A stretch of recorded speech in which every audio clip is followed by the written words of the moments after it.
Fauquier, Superintendent of Fauquier Schools, with another edition of One Hard Question. Have several questions this week about the calendar I'd like to respond to. So there's several of them, so I'll go quickly. First question is, who is the calendar committee?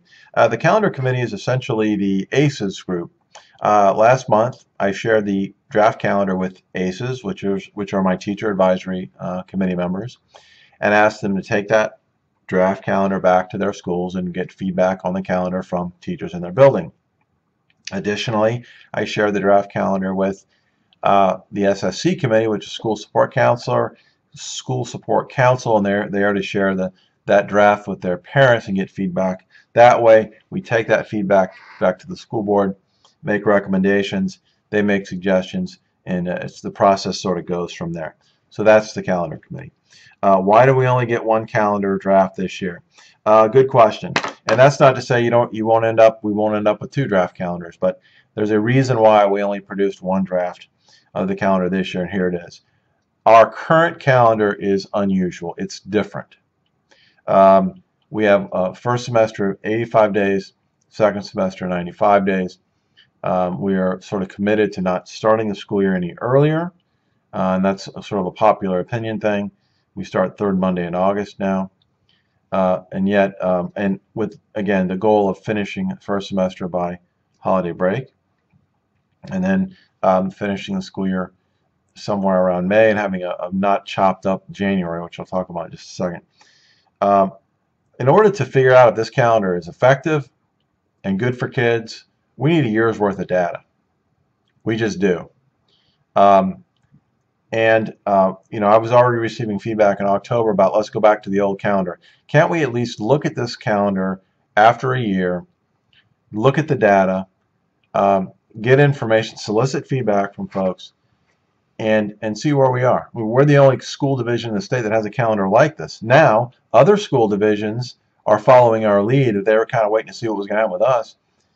But I hate to be jumping around with these kinds of big decisions. I want a year's worth of data to figure out where we are and where people are with this calendar. And will we have another draft? Maybe.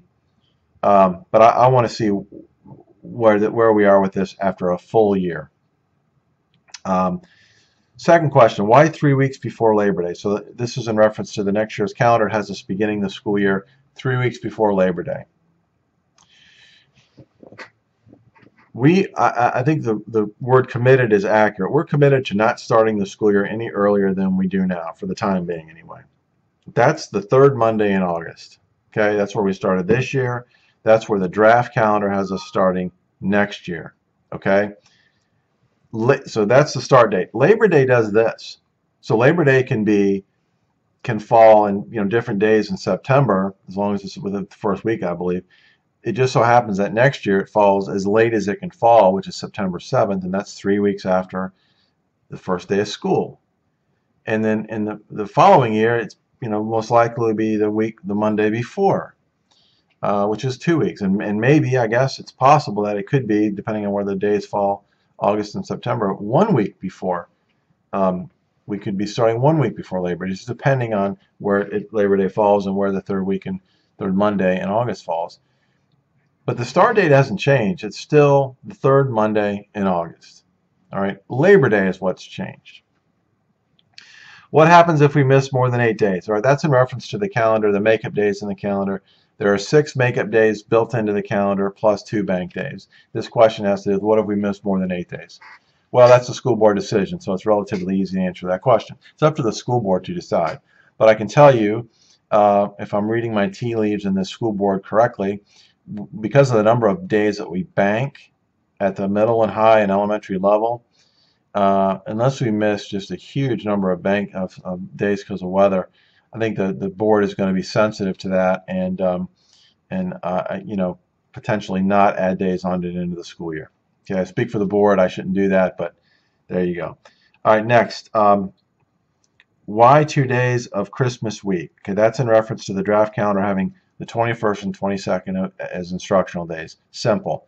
We've received all kinds of concerns, feedback, frustration with the fact that, and this is mainly from high school teachers, as to why the 85-day semester it's 5 fewer days than the second semester, and it makes it really tough for them to get everything in, etc. And so we said, great, we'll add the 21st and 22nd of December as instructional days. So that way, the first semester is 87 days, second semester is 93 days, which is more balanced. Well, we're getting pushback about that we shouldn't be in school the 21st and 22nd. Well, we can look at that certainly, but what that means is it's going to be tough, really tough, to have an 80, to add days onto that 85-day semester unless we start earlier, which we're not going to do, or unless we take days elsewhere and days off in the first semester calendar and add them as instructional days. That's really hard to do. And the third option is we go into January, which is not ideal.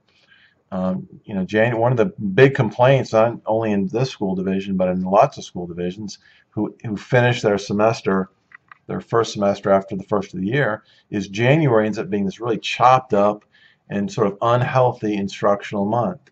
Because you'll end the first semester and somewhere in January, first part of January, you get a couple teacher work days in there.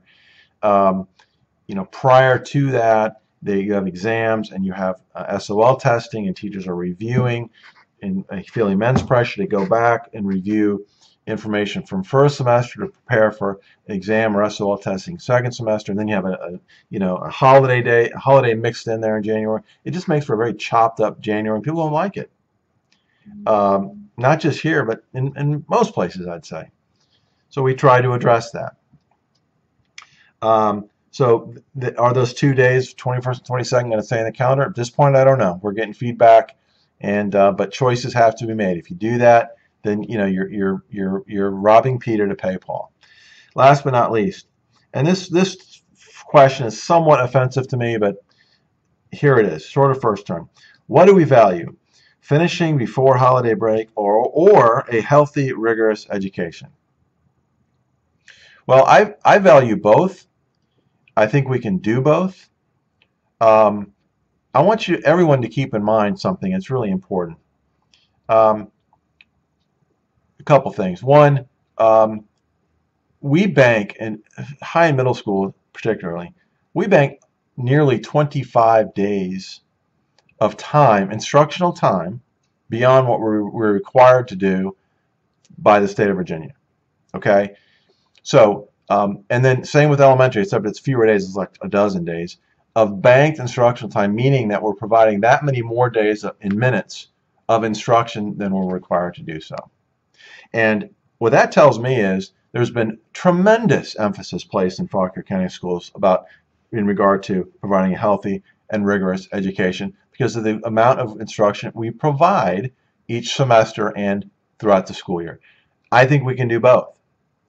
And with this calendar we've got, as I mentioned, we want a year's worth of data on this calendar. But this calendar tried to,